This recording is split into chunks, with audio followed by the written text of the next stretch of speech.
Here we go.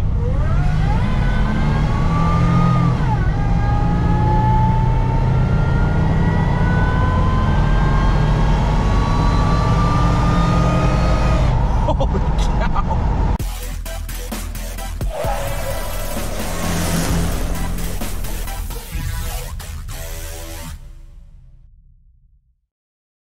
What's up, guys? Welcome back to the Tread Life. Today we are working on the 4Runner. I know we're kind of always working on the 4Runner, but I do have the new project waiting outside. I just got one more thing to wrap up on this before we can roll it out of the garage, get the new project in here, and you guys are gonna be super stoked. It is gonna be the coolest project I've ever done. Super excited to share it with you. But today I wanted to show you guys what I've been working on the first gen on our 5VZ swap. It's pretty sweet. You're gonna love it. Check it out. All right, so like I said, we got an exciting addition to the 5VZ swapped first gen runner, and it is a supercharger. I am super stoked. I found a guy on Marketplace selling a third gen 4Runner that already had this supercharger bolted to it, and obviously it was on a 5VZ, which this is the power plant as well. So I went ahead and snagged that 4Runner from him. I grabbed the supercharger off of it, took it all apart, did kind of a Craigslist-y rebuild on it. I just repacked all the bearings, changed the oil in it, made sure the rotors were all good, cleaned the carbon off of it, stuff like that. Didn't really want to bore you guys with the actual process there because there's a ton of YouTube videos on how to do that. But if you guys are interested in seeing how they function, I can try to drum up some information for you. Maybe put it in the comments. So what I've done here is taken off the old intake manifold, added the supercharger in. This is a Gen 1 supercharger. It's the gray version, which at its core, it's still an MP62 Roots style Eaton blower. It is adapted to fit the 5VZ. The second gen has a little bit of different modifications to it where you can change the oil without having to take it off. The oil drain on here is on the bottom, but that's also the same place that you have to fill. I've considered possibly drilling and tapping a small spot right here. That way we can do oil changes kind of on the fly, but you'll notice that the drain is up pretty high. So no matter what, as it is now, this has to be taken off and flipped over to do the oil change. Overall, the install was pretty straightforward. I do have the later style electronic controlled throttle body, so I don't have the cruise control box that would come over here and hook to it. I also don't have the transmission kickdown cable that would have come over here. That's what these two provisions on the throttle plate here are for. And actually you can see I've had to kind of turn that and modify that to make it work. Also, some modifications I had to make were to the heater controls. They are extremely tight back here, and that could just be because I have the motor mounted so low.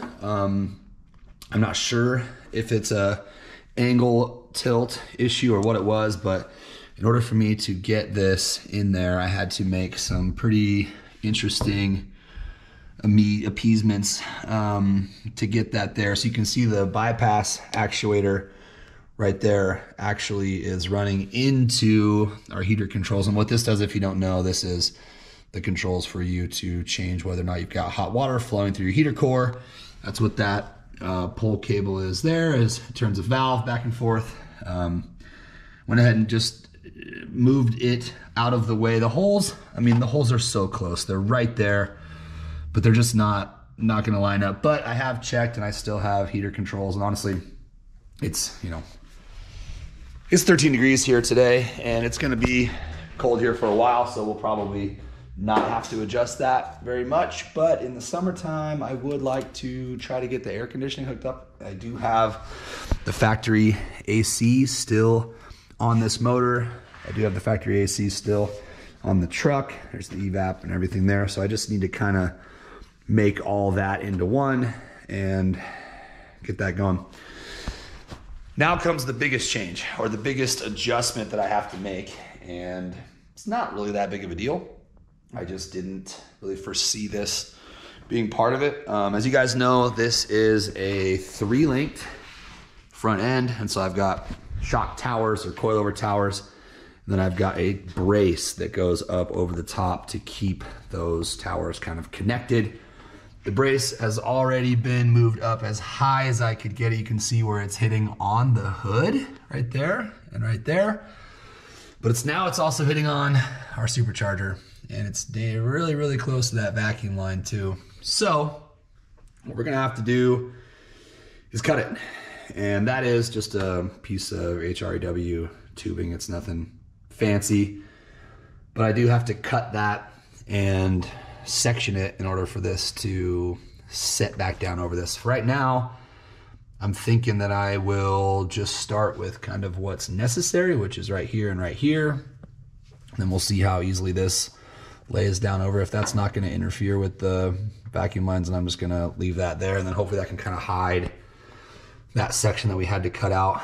I'll fill it back in with just some quarter wall plate or whatever I've got lying around. I think that's actually 1/8 wall that's on there now. So I wanna be able to maintain some kind of structural rigidity there, because that is what holds the towers in place going across the top of this motor. But if not, then I'll end up zipping all the way across right here on both sides, and then we'll fill it in, and that'll be a nice flat half tube basically that we'll use. So anyway, I'm gonna get that marked, and I'm going to start hacking away, start welding it, and then we're gonna get that back on there, and then I'm gonna do some test drives, and you guys can actually see some of the other stuff I did on the interior while I was working on this. So let's get to it. Okay, well, got our lines on either side, somewhere around kind of in the middle. I'm gonna start by doing the horizontal cuts. Sorry, these are the vertical cuts with the old Sawzall. So here we go. Well, our first cut didn't go perfectly. It's a little high in the front, but it fits and it's sitting in there. You know, that's where it's supposed to go. So could bolt that in as it is right now, but I think I'm gonna fill that back in. I'm gonna add maybe 1/2 inch back to that and try to make that a little bit tighter. And also I'll probably cut a little bit more off of this left-hand side. That way they match on either side and make that not so sloppy. So yeah. Okay, so change of plans. Instead of doing the fill in, I actually cut a piece out and then tried to fill it in there. And then I realized I'm gonna put 1/4 inch plate in there, and it was about a 1/4 inch gap. So I've just got that set in there. So I'm gonna do it flush with the backside and then just raised up in the front here. And that way when I come across it, it'll just be that thick and it should take up that gap. And hopefully that's relatively level. I think that was my issue before, as I laid it on the table and did it halfway through both sides, but then that pipe actually tilts back like this, and so that's why it's so much higher in the front. So hopefully it'll be a little closer. Okay, well, cool. I got that tacked in there, and that evened out our gap nicely. So once that's filled in, then it should just go straight back. So ended up being cool. So let's get her finish welded in there. Okay, there's kind of a raw look at the welds. I'm gonna start getting the flat disc out, clean them up a little bit, and then we'll see how it fits. And voila, it is notched to fit our supercharger. Got the bolts back in it. I think it was kind of starting to cool and move a little bit, because I did have to kind of pound it back in on one side, but I got a bolt on each side. So that thing is good to go, clamped in there. Let's get the tires back on this thing and go for our first test drive. What do you say?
first trip.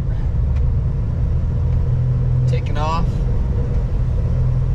with a supercharged runner. And it's pretty slow going right now because it is a lot of snow on the roads today. But it's warmed up a little bit. It was in like the negative teens.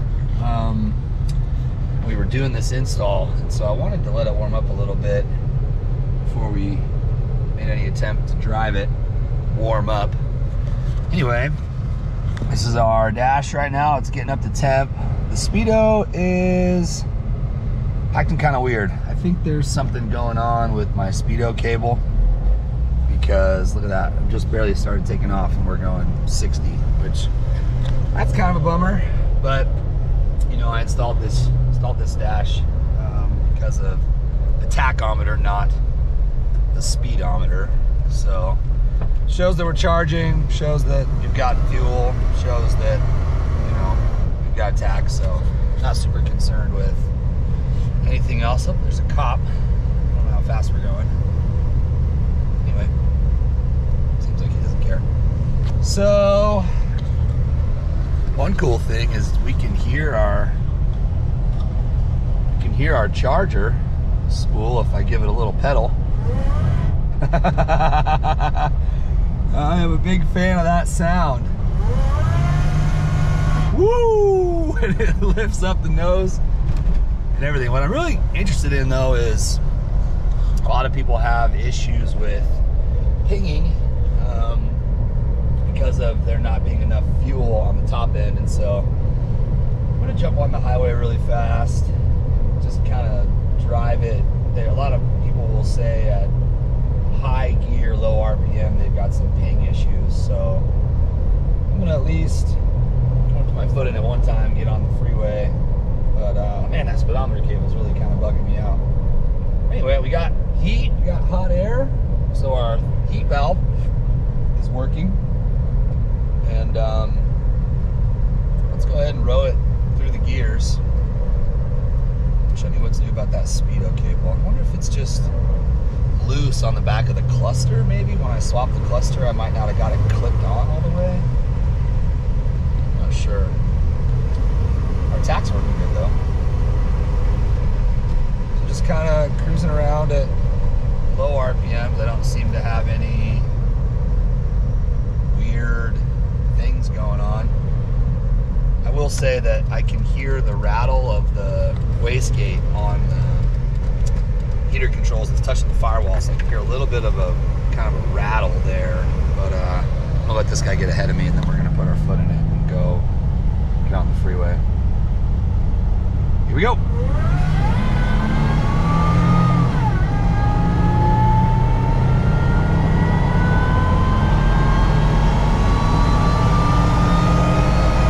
Holy cow! That is a lot of, oh my gosh. I don't think that this, I don't think that this 4Runner was ever meant to go that fast. Especially not on 38-inch tires. Oh my goodness. I don't know whether or not you can even see me on camera right now. That is the face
drive around town a little bit, and if I notice anything funky, I'll bring you guys back. So a couple other things I did, for those of you who've been along for the ride for a little while. Finished our interior, you know, finished. Put some carpet in it, got some floor mats, got my center console, which is all out of a 3rd gen in here to go with our shifter surround. Obviously that doesn't fit exactly perfect, but for the most part I just kind of wanted it to be a little more insulated. I don't have the heat coming in from the tunnel anymore, which is super nice. I've got the heat set on low right now, and it is cooking in here, so I'm happy with it. I can drive this thing down the road, down the highway. I can go on road trips this summer. That's my real goal for it. We're gonna start working on the other project soon. I'm starting to kind of feel like this one's a little bit wrapped up. You'll see me here in the next month or so adding the hydro assist. I've got another steering box I'm getting ready to tap. I've got a ram, I've got the lines. I just need to get everything kind of added on. I got some diff armor just because I smacked it around last time and got a little bit concerned about the diffs. I also got a little mini truss, which is going to be a little bit short since I'm 3-link. I didn't really think about that when I ordered it, but overall this is going to add to the look, and of course it's going to be dimple dyed. Outside of that, I'm just driving it. I absolutely love this thing. It's been my favorite project to date. Gets a lot of looks going down the road. I appreciate you guys sticking with me this far if you have, and if you want to see the next project and you want to get involved in that and see the possible, you know, you might be able to win it, go ahead, like, subscribe to the channel, send me a message, and don't forget to check out thetreadlife.org. We've got our newest Tread Life shirt on. The back of it's really killer too, and you can see that on the Facebook or on the website. I appreciate you guys. Thanks.